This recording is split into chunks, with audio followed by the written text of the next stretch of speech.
I think steroids should be allowed for athletes. If they're going to be professional fighters, professional athletes, let them do everything they can to be at their peak performance. They're being paid millions of dollars. We want the best show possible, but let it be done right. A patient that came out was really sick, and he was like, oh, I don't know why I bought this testosterone webbing on myself. And he brings it in, and it had a horse on it. It was equestrian testosterone. And I'm like, you don't look like a centaur to me, man. I don't know why you're taking this stuff. So if you go back to the Vietnam War, Black people, we were 30% of the casualties, but 11% of the population. Most of the men that came back, they either had PTSD or an opioid problem. Correct. You didn't care when these men came back home, and they had problems with it. But when it hit middle America, then all of a sudden we have a problem. I have 5 kids, and I lie to them all the damn time. I do it for their own good sometimes, and I'm expected to believe that the government's not going to lie to me on a constant basis. Yeah, we've lost that. We've lost facts. We've lost that standard of having a universal truth. And so where do we go from here as a society? Hey guys, how you doing? So I'm Justin, and welcome to the podcast here. I have Frank Mir with me here, 2-time UFC heavyweight champion, longtime MMA. Ron, longtime boxing and MMA champion, or not MMA, but MMA trainer. Sorry about Trainer that. of champions. Trainer of champions. Yeah, I appreciate that. So I'm Justin. I've been in the medical field for a very long time, owned and operated a number of businesses over the last 25 years that specialize in men and women's health and hormonal replacement.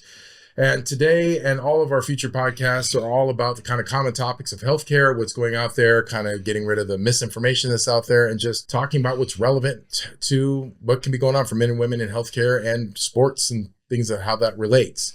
So appreciate you guys both being here today. Ron, tell a little bit about yourself. I'm Ron Frazier. I've trained MMA fighters and boxers for almost 2.5 decades now. My claim to fame is I've trained Randy Couture, Forrest Griffin, Vitor Belfort, Vanderlei Silva, Johnny Hendricks, a few champions to be named, and I held mitts for this guy, Frank Mir, a couple times. Nice. So just a couple of nobodies then. Couple nobodies, knuckleheads. Glad they're not here. I wouldn't want to say that to their face. I've said enough stuff to Frank to kind of, so I appreciate that. So what are you currently working on or working with? I'm still training fighters. I'm also I dabble in some security stuff. But still training some young up-and-coming fighters, and we'll see how they pan out.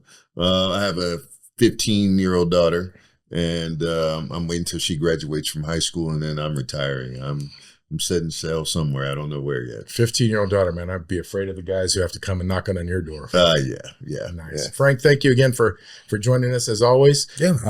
What's going on new with you? Same old. Just mostly coaching and teaching martial arts. But actually, this last year, I'm going to pick up and try to fight for the GFLs, a new fight league that just jumped up, and take advantage of it. They're kind of throwing around some decent money, and the opportunities of what it could do for the sport look good. So if I can help out and lend some spotlight on it, it'd behoove the next generation, which everybody knows, my daughter and then my sons they're following in my footsteps. I wanted to be martial artists, but I didn't want to do it for a profession, but I went too far. Exciting stuff. So the possibility of you fighting again this year, when would that happen if you're able to?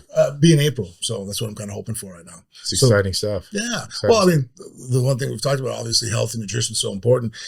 This is actually nice to be able to sit there and go, I'm going to start training harder for a fight. Because right now I've just trained to be able to move with guys in the gym. Mm-hmm. When I teach a move, it's kind of hard. I'm never going to be that guy that sits on the edge of the mat and go, hey, do it like this, I like to be able to demonstrate and partake. And I think it's easier to give an example. So there's a level of fitness that you have to keep you around for that. But so in my career early on, it was such feast and famine. I would be so beat up sore from camps. I didn't want to go to the gym and train. So I'd be over 300 pounds. And then before, 10 weeks, you got a fight coming. Now with all the stuff that we've been doing and being healthy and monitoring my health, my weight stays around 260. And so it's much easier and more comfortable to be in this position. Nice. Ron, since you've done a lot of training with these guys, have you ran into that before where you get guys that come in that are ready to get going for a fight and they haven't been maintaining their weight or athleticism during the downtime? I think mixed martial artists and boxers were kind of late to the strength and conditioning aspect of it, unlike the NBA or NFL players or Major League Baseball, who had those programs implemented a long time ago. So what fighters would do when a camp arrived, they would go full bore. But when they weren't in camp, it's like, well, it's vacation for me. And so sometimes they're in the gym 1 time a week, 2 times a week, and then they had other things they wanted to do. And it was easier for them to get out of shape, especially the heavier fighters. It was easier for their weight to fluctuate. And they didn't understand how much that hurt them later on in their career of trying to constantly battle that losing that weight, cutting weight.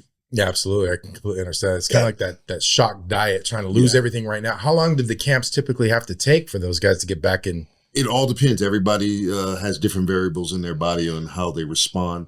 Some respond fairly quickly. So if we had a 8-week camp, within a couple of weeks, they start to get that weight down there in shape. But some, it took them forever because some of them lie to themselves. They'd go, coach, I'm doing all these things. I'm out running. I'm out swimming. I'm riding bikes. And then I was like, but you get tired in the same point in your mid session every time. So, you're not doing all those things. You need to be doing those things. So a level of discipline for some of the fighters. Change the subjects here for a moment, guys. This potential TikTok ban that they've been talking about for a while is something that can affect healthcare and other people in the sports industry out there with these huge followings and getting people out there.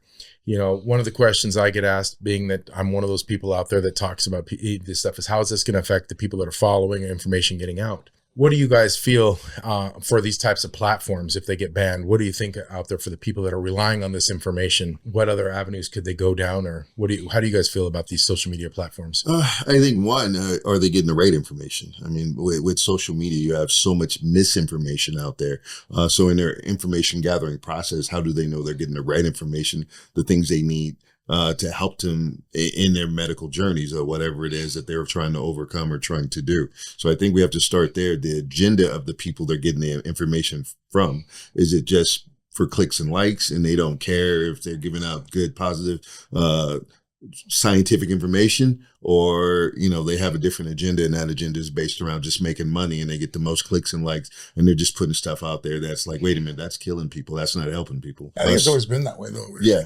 Ever since the advent of even the magazine, guys were, every time it's like, all right, this is the new way to work out. Right. Like every month, someone would have to put something out that was just, I got to put something out there, just to give information. So I think that I like the fact that there's so many different avenues for information. I dislike the idea of banning. I think that it puts the onus on the person that I have to go and investigate and go, okay, but it brings attention. I get awareness, like, oh shit, D3 is doing this, I like the ability that I get to hear information, and then I get to go look it up and then investigate, because I realize that sometimes, more often than not, when you hear something on the internet, you got to verify it. So I like that process. I like that it brings attention to things, and I can go look it up on my own and go and look at different, different avenues and different authorities and sit there and go, okay, I've got enough different people in the consensus of which direction I think I have a right idea what I'm going about. So let me ask you guys this. So being somebody who's been in the healthcare field for a long, long time, dealing in men's health, dealing in women's health, dealing with misinformation out there, right?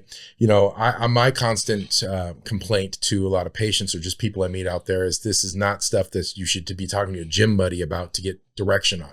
A lot of these things they're talking about are controlled substances that are DEA regulated, and it can actually potentially hurt you really bad if you don't medically need it, right? So, you're saying, hey, you go online, get your own research done, talk to a medical professional. A lot of these younger people aren't doing that, right? They're hearing, oh, testosterone's really good. Let me juice up. Let me take Decadurabolin. Let me take some other anabolic type stuff. And Trembling, yeah. Which one, how do you know what you're getting is even the legitimate stuff, Frank? I mean, you understand that better than most. I'm sure you've had a lot of people that you've been training that have been on stuff, that get stuff, as we were talking about earlier, where they're getting it legitimately, where they're getting it illegitimately. And that's not your job to know, but it's if they're taking it, it's how are they controlling it and where are they actually getting it from? When I see a lot of these people that are just young individuals talking about what they suggest for people to take, to me, without any blood work, without understanding of the individuals, to me, it's almost criminal talking about this stuff to people, because you're giving them a direction. A lot of these young people aren't going to be looking these things up, aren't going to be talking to a medical professional. They're just going to say, hey, this is great. I told the story to you a long time ago, that patient that came in was really sick, and he was like, oh, I don't know why I bought this testosterone I've been rubbing on myself. And he brings it in, and it had a horse on it. It was equestrian testosterone. And I'm like, you don't look like a centaur to me, man. I don't know why you're taking this stuff. But this was one of the most, at least that might have came from a pharmacy, even if it was for an animal. A lot of people are taking stuff that's coming from people's, kitchens that they're making. And it's like, dude, like the sanitary aspect of it alone, you don't know what you're getting involved into. You know what I mean? If it doesn't come from a pharmacy, that's, to me, is kind of insane. Again, you're really taking a shot of what you actually put in your body. Not only the substance you put in your body, but like just the cleanliness. The guy might have had fucking cats and there's cat shit all over. You know what I mean? You just don't know. There's nowhere near the sanitation oversight that there is in well, even if it's coming from a pharmacy, the real point is what kind of pharmacy is it and what are they doing? I've seen a lot of these so-called pharmacies. They put a lot of sulfates and fillers in them. It's no different than the crack house down the street that's trying to cut it to try and make a profit, and it's going to make you sick. Unless you're really getting proper follow-up and getting blood work, this stuff I think is vital. I think, proper nutrients, I think getting, education on even things like supplements, right? Or peptides and other things. It seems to be a really big push online with everybody wanting everybody to do peptides without understanding what peptides really are and what they do. They're phenomenal things, but unless you're getting them from a legitimate source and being outsourced, having your lab works done and things like that, you're going to really hurt yourself. And, and it doesn't put a good image for these people. I've always been a big proponent on wanting athletes, I think steroids should be allowed for athletes, right? If they're going to be professional fighters, professional athletes, let them do everything they can to be at their peak performance. They're being paid millions of dollars. We want the best show possible, but let it be done right. Another thing that people have been asking about is the whole LA fires, right? And how is that going to affect people for their healthcare overall, the things that happened and what kind of access they're going to have. I grew up in LA. I know, Ron, you said you did too. Yes. I've lived through some of the old fires. I remember the Northridge earthquake when things happened. It's devastating for people to go through it. Heart goes out to people that lose everything that they've had. I lived in Louisiana for a period of time, went through Hurricane Katrina. I've seen very similar things happen and that kind of stuff. Besides the quality of just overall health, the air quality that's out there, with the fires and the ash and it sucks and they got smog already, that's bad. But the people are like, well, what are they going to do to get healthcare? Well, their houses are burned, Right. I mean, they're the least of their worries right now. Yeah. I mean, realistically, yeah. I mean, yeah, there are some people that have critical health issues that were in homes that need access to healthcare and hospitals and things like that. And that is a real concern, right? But for the big masses of people that are already having to move or do something else, like you said, what's my next move financially? Where am I going to live? Did my insurance drop me last year, or did I drop insurance because my rates went up too high? So now what? Where do I do from this point on? Is my job available? Did that burn down as well? Did my house and my job, did I lose both? Where do I go from here? So people that maybe mental health might be more of a bigger deal than actually physical health. For the people of Los Angeles. Which is what I think we're the worst at in this country. Of every aspect of health that we neglect, I feel mental health is the worst. And even I myself was probably a criminal of that when I was early on in my life. You see somebody and they have any kind of issues, you're like, oh, you're being mentally weak. What the fuck? Stop being a pussy type thing. Not realizing like, well, no, the instrument that they need to require the drive is actually not working right. Right. And, it's not fair to sit there and go, well, you wouldn't tell a guy in a wheelchair, well, just get up and walk, dude. Come on, man. Just be mentally tough. Just push through it, And so that's one thing that I was saying with the LA fires, that the mental health aspect of it, to lose your home, that's your sanctuary. I mean? Like I only can think about like, that's where you can go, you put your guard down. Even when people sit there, go, well, you lose, what's the word I'm looking for?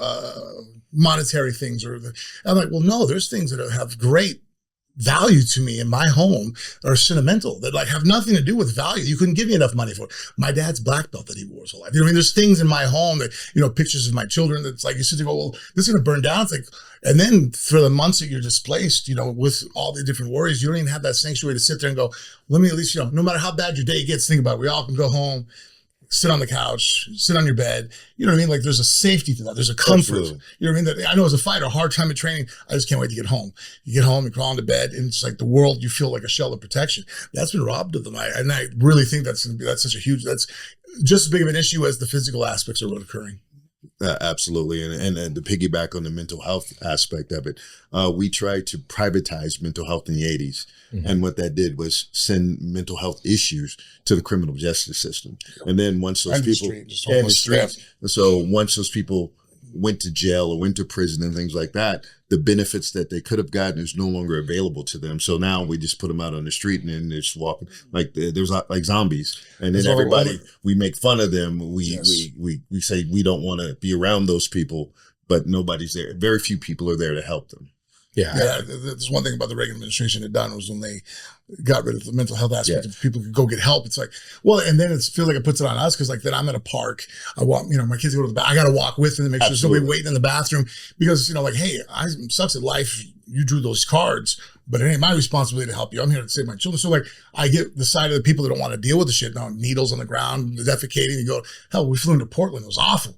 But then at the same time, it's like, hey, why is there no safety? I do pay taxes, and someone's house burns down, the fire department's gonna come out.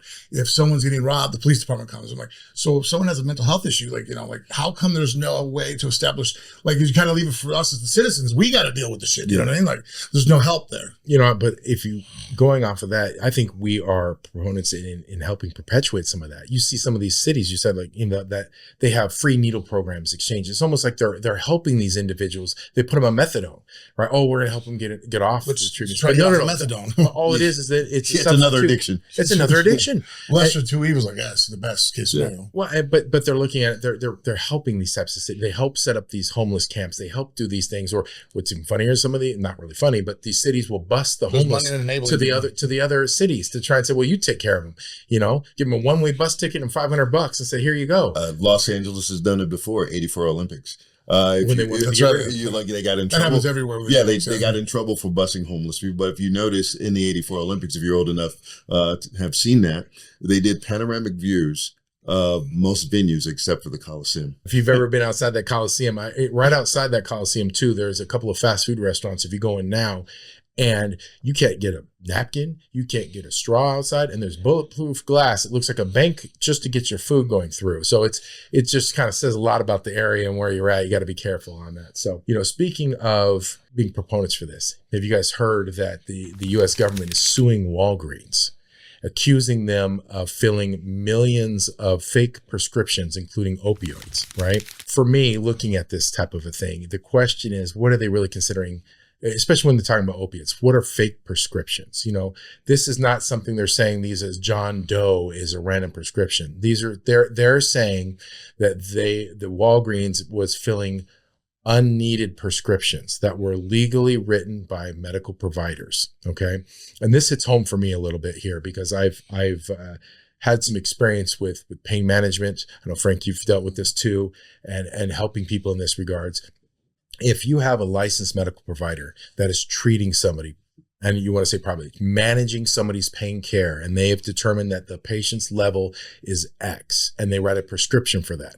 Now, it's one thing if a patient is double dipping, going to multiple providers, right? It's the pharmacy's job to watch out for that. And there's tools in place for that to watch for multiple prescriptions. But if they're going to one provider, getting the proper care that they need, and the provider is doing their job, ensuring that, they're doing regular drug tests on the patient to make sure that the drugs are supposed to be taken are in the system, and there's not other drugs in their system. They're doing random pill counts to make sure, because it isn't, as you kind of said earlier on, can be an addiction, right? And you don't want these people and they're doing things to help wean them off, but they're getting the care that they need. And Walgreens is filling those. They're not doing anything wrong, right? And to be accused of helping perpetuate the opioid market when there's a license, to me, this is the government trying to have their hand in practicing medicine without a license, to me. How do you guys feel about that? I come from a different, I agree with you 100%, but I look at a racial component of this. So if you go back to the Vietnam War, Black people, we were 30% of the casualties, but 11% of the population. Most of the men that came back either had PTSD or an opioid problem. And I look at it, so from 1967 to 1975, you didn't care about opioid addiction. Correct. You didn't care when these men came back home and they had problems with it. And I look at it from a perspective of my community. Like, it didn't matter to you for 40 years that they had problems with it. They were minorities. They were cast aside. But when it hit middle America, then all of a sudden we have a problem. And now we're going to do fake things to do something about it. The government blaming Walgreens, like, wait a minute, like you said, these people had legitimate prescription. How's Walgreens supposed to decipher that there was an issue there with the person writing them the prescription? But again, it was like, wait a minute. So when mom and pop in middle America, when it hits home for them, now we have a problem. But when it was cast aside to people in urban hoods, nobody cared. So my thing is, why should I care now? It's funny, and you go farther down the rabbit hole. Not only did they not care back in the 70s, but in the 80s, to perpetuate a drug industry to help supplement a war and definitely screw over a whole part of our society. But it makes no sense to me to hold Walmart accountable. To me, it's ridiculous because if Walmart, let's say, has Walgreens. If Walgreens had the ability to go ahead and how could they solve that problem? They would basically have to have a database where anybody can click into it and see your profile, your information nationwide, I guess. Well, they do. Right. But they do. But different states have different ones, but they interlink to be able to see, but the providers and the pharmacists have to look at that. But the issue is, no, that's what I'm saying. But the problem is that they're saying that because the prescription itself is the issue, that, you shouldn't have filled it. But I'm like, that's not their onus. As long as they know that you're not getting it from anywhere else. And as long as interaction, I think that could also be something that could fall on Walgreens. It's a layer of safety. I still would put that on first on the provider. But if all of a sudden I come in and go, hey, I need this. And the pharmacist goes, hey man, our alarms ring off. If you take this anti-inflammatory, you're already on this. You're gonna have a neurological issue. You're gonna have a seizure. There's a warning now for the mixture of drugs. So I think that falls under there. But as far as if the prescription makes no sense to hold them responsible for it, it's like that doesn't make no sense. I mean, they have a doctor. Like if you do that, it's like, to me, it causes problems because it's the same thing I've dealt with in the past where I have an insurance provider who's making medical decisions instead of my doctor. Hey, I would like to have this surgery. You don't need it. What do you mean? The fucking doctor just told me. The guy with the medical degree said I did. You guys say I don't know. I'm like, well, what's your fucking medical degree? Yeah. There are always going to be people that abuse the system. You got it with testosterone today. Absolutely. You got it with other items. With opioids, it was the same thing. People were writing prescriptions, selling their medications. They were abusing the system, right? And the issue is there really isn't a standard of what should be prescribed to people and what shouldn't. And that kind of perpetuated everything for us. I think it should be looked at a provider level and gone from there. As long as there's a certain standard being followed and it's universal and understood, I think, like you said, let medicine be handled by the medical providers. Yeah. But shit, if I have to pick between the two, I'd rather a guy be abusing pain pills than shooting heroin in his fucking arm, So taking that thought, okay, now President Trump is signing an executive order to remove the U.S. from the World Health Organization, right? It's almost taking another step back. We're complaining about what's happening here, but the World Health Organization as a whole, right? As a whole, we saw everybody really came to understand what this organization kind of was during the whole pandemic, as they called it. What do you guys think about this move of us staying or being removed from the World Health Organization? I mean, I think there was so much information out there when you look at the World Health Organization as a whole that you didn't like. How do these people gather their information? The corruption that's in the World Health Organization made them a sham organization. But now we remove ourselves, which is fine. We've also politicized the CDC. So where do we go to get vital information that we need in case and there will be another pandemic or epidemic? Where do we go to get vital information that's not politicized, that we can go, okay, I believe what they're saying. What are my options? I completely agree with you at this point. The World Health Organization was a political front at best, right? It was misinformation. It's ran by bureaucrats, that were masquerading as scientists. It was definitely, like most organizations, it's driven by finance, right? And who's going to make profit and who's not, and that's what's going to happen. The sad part is you're right? We as individuals look to the government to be able to feel like, hey, can we trust the information coming? Because there is some information that has to come from them that is factual and in our best interests, right? They've already proven themselves that they're not. You're right, but I heard somebody say this to me one time and I laughed because it's true, right? I have 5 kids.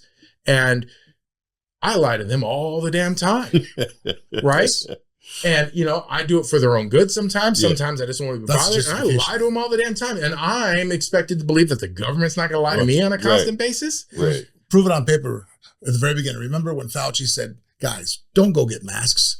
This is dumb. It's not going to stop anything. It doesn't stop the transmission. Stop getting masks. Then 6 months later, everybody needs to wear a mask. If you're going to get on an airplane, be anywhere, wear a mask. I'm like, well, wait a minute. I thought you said masks don't work. And it's like, well, I said that because I didn't want there to be a rush on the medical equipment and then our medical providers not have it. I'm like, oh. And those so you lied to me. Yeah. And you lied. You're admitting to lying because you thought it was in the best interest of the overall. I get it. That's fine, but like, let's not pretend that's not the case all the time. They're always going to lie or deceive because not in my best interest, your best interest. What's their best interest? Well, it's about control, right? It was purely a. Let's be honest. If everybody went outside, everybody got the flu. That's what it was, right? It wasn't flu. Some people got sicker than others and everything else, but they got sick. We're outside, we get better. You cramp up inside a house, it's dark, it's cold. Everybody that gets perpetuating worse. We're not sharing. It's like the kids that, That's why people think you get sick when it's cold out. I'm like, guys, there's no viruses that come because you get cold. It's just that when it's cold out, you're typically indoors, circulation. Everybody else is sick and coughing. If we were outside, it wouldn't be such an issue. But that's, the cause and correlation. Everybody, causation and correlation. Yeah. So, for us, I don't think it's necessarily a bad move to remove us from the World Health Organization. I would love to say, what are we going to replace it with? Where are we going to get some factual information? The problem is most of the time there's always an agenda. Absolutely. And that's the problem. It doesn't matter what side of the political fence you go on. It just seems there's always some type of agenda rather than a neutral party just giving facts, right? And that's make your own decision. Yeah, we've lost that. We've lost facts. We've lost that standard of having a universal truth. And so where do we go from here as a society? How do we move forward and not hurting ourselves, killing ourselves with misinformation that we get because somebody has an agenda to make money or they're mad at somebody else and they put out false information. Let's talk about this now. In the U.S., they are now wanting to ban red dye number 4.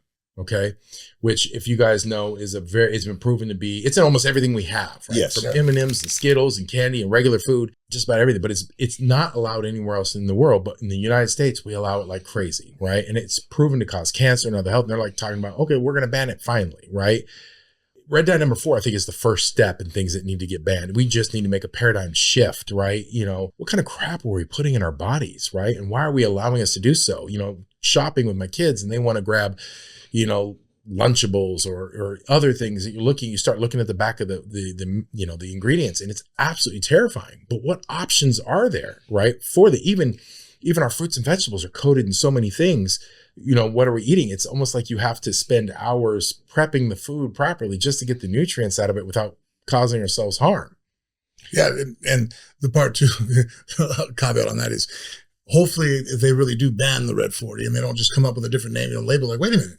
Well, yeah, now it's just called something else, but you just renamed it. Like, that's like, how can that be legal? You know what I mean? They get away with that. And they do it all the time. It's like, yeah, it's banned under this name, but we're going to call it this. I'm like, what the fuck's going on? There was an old company that made knives. I think they were called Ginsu or something like that. Yes. They had the lifetime warranty on these things. And I remember studying this, and a college professor was talking about this, where the Ginsu knife would get rid of their warranty that they had for the warranty because they would change the name of the company, same name, but they would spell it differently or change a variation of it. So it was a new company every couple of years. So their old warranties would go away. Right. And it seems very, it's famous for hiding things. Yes. I remember Nutella got sued years ago because everybody thought it was a health food thing. You look how much sugar and stuff is in it. And it was like, well, no, it's not actually health food. It's chocolate, yes. Right? One of the things the FDA is actually trying to do is limit the amount of nicotine in tobacco that can be legally sold and manufactured in a pack of cigarettes now. So having that, they're thinking that this is going to be necessarily a good thing because they're limiting how much somebody can put in it. So compared to like a Marlboro or I don't even know some of the Virginia Slims. I don't know some of the other brands out there that are out there. For me, if they're going to limit the amount of tobacco and nicotine that can be put in a product, to me, that seems more of a marketing ploy where they're going to end up selling a lot more cigarettes for people that are chain smokers or regular smokers to get the same high. They're going to need to smoke more. Right. And who knows what they're replacing that shit with, which pure tobacco and stuff and nicotine actually are health benefits to it neurologically. That's why I've always wondered this when I tell people, like, I smoke cigars. Well, I can go months and not have a cigar. People that smoke cigarettes, I don't think they could just, I smoke a cigarette every day and then, a week I do or I don't. There's not really a lot of bouncing back and forth in that. So I've always wondered, I'm like, it can't be nicotine because I know that cigars have nicotine in it and I can smoke. I've had times where I've gone up to my property and I've probably gone crazy where I'm smoking for 7 days. I have 3 different cigars a day. That's as soon as I come home, there's no crash, there's no urge. So I've always wondered, I'm like, there's got to be something else in cigarettes itself that's causing these issues where people like, I've been around people like, fuck, I need a cigarette. I'm like, yo, are you okay? Well, there's all kinds of stuff in cigarettes. I mean, there's even like rat poison you can find in some of the ingredients and some of that stuff, but it's, which will be more of if they limit. That's what I was, when you sit there, they're going to limit the amount of tobacco. I'm like, oh, so that means more of the other crap that probably is what's killing you. Addictive is what they're going to put in. I mean, you never know. I was having a conversation with Ron. We were talking about, I years and years ago, I smoked for a period of time, and I remember trying to work out or do stuff, and I'd be short of breath. I'm like, oh, I need to have a cigarette to be able to calm myself down. It's really strange how the mental works with that. It really does, right? It's really strange. But I think this whole limiting what they're going to be able to put as far as the chemicals that are in there, as far as nicotine, all they're going to, I think this is just deployed by the tobacco lobby to increase their sales is what it is. Yeah. You get people that are switching to vapes thinking that they're healthier, right? Not realizing that, one vape pen can be the 10 packs of cigarettes, right? Yeah, you don't stink anymore, but you're not doing yourself any extra favors, right? And so are they going to make them limit those as well? New, so who knows what in 10 years from now, you're going to find out about it. Hey guys, that was a great episode. Thank you very much for joining us. If you guys want any more information, make sure to give Ron or Frank a follow. As always, if you like what you heard here today, make sure you give us a like and follow, hit the subscribe button below, and we'll see you next time.